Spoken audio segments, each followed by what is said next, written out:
lot of people just want to have a good life, and they want to trust their government. They want to, be able to get a job. They want to, be able to get a place to live. They want to be able to feed their family and take care of their families. It's pretty basic. And, and unfortunately where we are now is a lot of those people aren't getting their needs met. They're having to think about, well, where we are as a country and does it make sense? It was really during that first term when I knew that I needed to make a break and I needed to be public. I felt it was really important to make sure that my voice was being, to the extent I had a voice, was being used to express my concerns. And I have to say, it was a very tough thing for me. Matter of fact, when I left the Republican Party initially and re-registered as an independent, before I then registered as a Democrat, I went to my parents' gravesite and I just had to talk to them and say, I'm sorry, but I can't do this. I mean, that's how much the Republican Party was part of my family's life.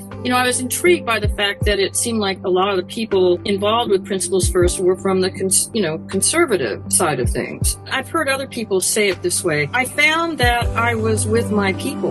It was clear it was a bipartisan gathering. It wasn't just Republicans or former Republicans or Democrats or independents. And the common thing that bound the whole group together was clearly a love for our democracy and the rule of law and being very concerned about where we were at this moment. I felt like I was with a group of people who were of like mind and it gave me hope. See, I don't view it as Democratic or Republican. I view it as how are we going to ensure that the freedoms and democracy and rule of law and everything that we've loved and cherished as Americans continues. People are hungry for that. There's a lot of people you run into that they're very concerned about where we are now, but they've never done politics before. I would say to people, you would be pleasantly surprised to find out you are definitely not alone.